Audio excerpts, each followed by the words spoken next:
Ratusan massa dari kader Partai Keadilan Sejahtera atau PKS Kota Lubuk Linggau menggelar aksi flash mob ya, menolak kenaikan bahan bakar minyak atau BBM ya.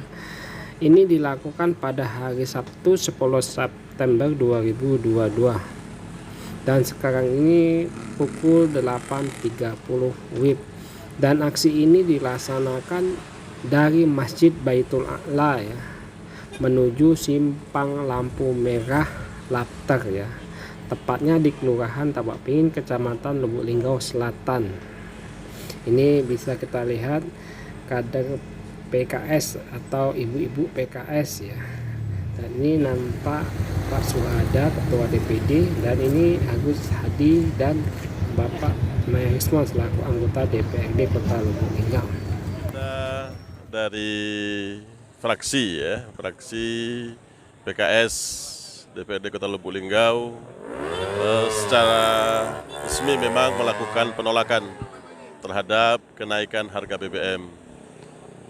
Secara umum memang kenaikan harga BBM ini bukanlah solusi yang baik, ya, tetapi malah menyebabkan semakin sengsaranya masyarakat.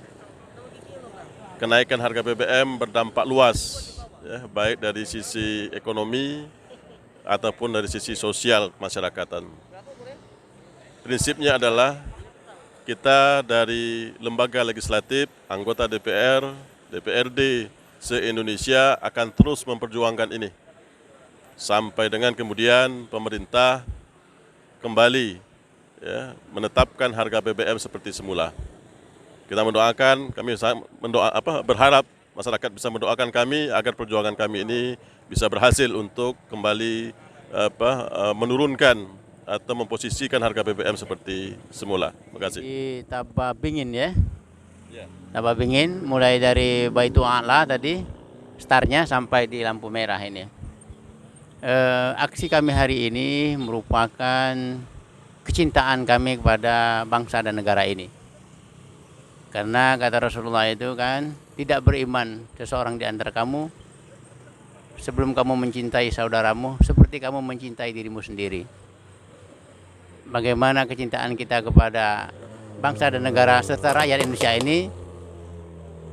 ini kami aplikasikan pada hari ini agar pemerintah menurunkan harga BBM ini paling tidak seperti semula, seperti sedia kala.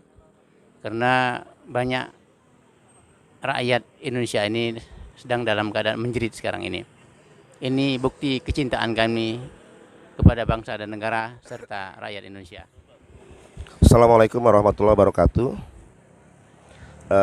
Aksi yang dilaksanakan hari ini adalah aksi serentak yang dilaksanakan oleh PKS seluruh Indonesia, dan aksi flash mob yang kami laksanakan merupakan bagian rangkaian dari 3 kegiatan. Yang pertama, penolakan BBM yang dilakukan di parlemen, DPRD Kabupaten Kota, DPRD Provinsi, dan DPR RI. Itu sudah dilaksanakan oleh alek-alek kami yang ada di parlemen. Kemudian yang kedua, pemasangan spanduk. Kita juga sudah melakukan pemasangan spanduk di mana-mana. Kita menghimbau kepada masyarakat untuk menolak kenaikan harga BBM ini. Dan yang ketiga adalah flash mob, ya. Kita berbaris membawa alat-alat peraga, menyampaikan aspirasi, ya, supaya harga BBM ini dikembalikan seperti semula atau bila perlu diturunkan. Kenapa PKS menolak kenaikan harga BBM ini? Ya, yang pertama, timingnya, waktu menaikkan saat ini tidak waktu yang kurang pas untuk dinaikkan harga BBM ini. Karena pertama, ya, Indonesia ini kita 2 tahun dilanda COVID-19. Ya. 2 tahun itu waktu yang lama. Banyak pengusaha-pengusaha yang terpuruk, banyak perusahaan-perusahaan yang gulung tikar, banyak karyawan-karyawan yang kemudian dirumahkan, bukan sedikit, jumlahnya jutaan, nah, gitu ya. Dan ini berdampak kepada lemahnya daya beli masyarakat. Ya.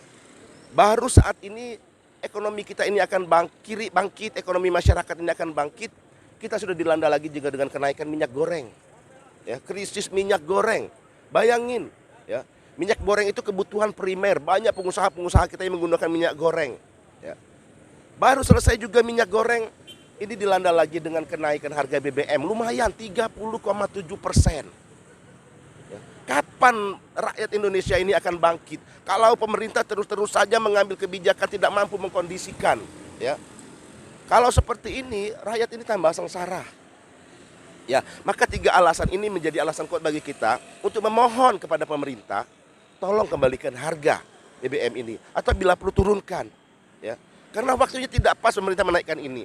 Apalagi Pak Jokowi sebagai seorang presiden telah berjanji bahwa tahun ini tidak akan ada kenaikan harga BBM. Sampai akhir tahun tidak ada kenaikan harga BBM.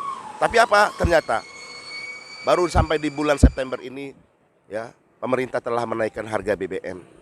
Kalau pemerintah berkata seperti itu, berjanji seperti itu, ternyata diingkari, mau perkataan siapa lagi yang harus kami percaya, ya. Kami senang dan bangga luar biasa ketika Pak Jokowi mengatakan tidak akan ada kenaikan harga BBM. Selanjutnya, pemanfaatan dana hasil daripada kenaikan BBM ini untuk apa? Ya. Kami mendapat informasi bahwa ada 24 triliun yang akan dialokasikan untuk BLT, ya.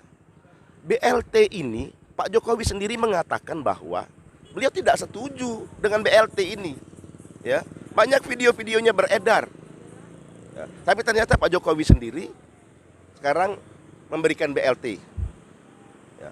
Sementara data, ya, kevalidan data penerima BLT ini di lapangan ternyata juga tidak pas. Banyak orang-orang yang mampu mendapatkan BLT, sementara orang yang tidak mampu, janda-janda yang hidup sendirian, yang rumahnya papan, ya, jauh dari nilai kesehatan, itu tidak mendapatkan alokasi BLT. Kenapa? Karena datanya tidak valid, ya. 24 triliun ternyata tidak bisa mengakomodir semua orang miskin yang ada di Indonesia, yang mereka ternyata juga pengguna BBM, ya. Akan ada alokasi sebesar 73 triliun untuk BUMN, badan usaha milik negara. Ini usia sudah puluhan tahun BUMN ini dikelola oleh orang-orang yang profesional, cerdas, ahli. Tapi ternyata apa? Semuanya rugi. Pertamina rugi, PLN rugi, semuanya rugi. Di mana letak kerugiannya kita tidak tahu, ya. Dan mendapatkan lagi suntikan 73 triliun. Yang ketiga, dari kenaikan BBM ini akan digunakan untuk pembangunan ibu kota negara. Ya, kami rakyat tidak tahu menahu tentang ibu kota negara. Kami silahkan pemerintah. Mau bangun ibu kota negara di Kalimantan, silakan. Mau bangun ibu kota di Sulawesi, silakan. Mau bangun, ada ibu kota di seluruh kepulauan di Indonesia ini, silakan. Tapi tolong dana pembangunannya ini jangan dibebankan kepada masyarakat, jangan dibebankan kepada rakyat yang lagi susah, ya. Silakan negara cari sumber pendapatan yang lain, ya. Kenapa? Ya, untuk pembangunan jalan tol yang diborong oleh orang-orang kaya itu pemerintah bisa berhutang, ya. Sementara ibu kota negara ini dibebankan kepada rakyat. Ini sebuah kebijakan yang menurut kami tidak adil. Untuk itu dengan segala kerendahan hati kami dari Kota Lubuk Linggau yang menyampaikan aspirasi kepada para pengambil kebijakan yang ada di pusat, tolong kembalikan harga BBM. Bahkan bila perlu turunkan, ya. Saya setiap subuh, ya, sholat ke masjid, tidak kurang dari saya menemukan 10 orang, ya, yang berangkat menggunakan motor butut berangkat ke kebun untuk menyadap. Sudah mulai dari waktu subuh. Mereka mengisi minyak waktu itu satu hari itu 10.000, ya, dapat seliter lebih, ya. Tapi sekarang 10.000 itu cuma bisa mengisi 1 liter. Dan apa yang terjadi? Yang terjadi kalkulasi mereka sekarang adalah setiap, ya, 2 hari mereka sudah harus mengisi 3 liter. Artinya ada kenaikan pengeluaran, penambahan kos ketika mereka berangkat ke kebun. Yang selama ini 1 bulan mereka mengeluarkan dana cukup 150.000 untuk beli BBM, ya. Saat ini mereka mengeluarkan 300.000 untuk 1 bulan ketika mereka berangkat ke kebun. Ada selisih 150.000 rupiah. Lumayan 150.000 rupiah bagi mereka. 100.000 mereka bisa gunakan untuk membeli pulsa, ya, listriknya. Yang 50.000-nya bisa digunakan untuk kepentingan yang lain. Nah, sekarang apa yang terjadi?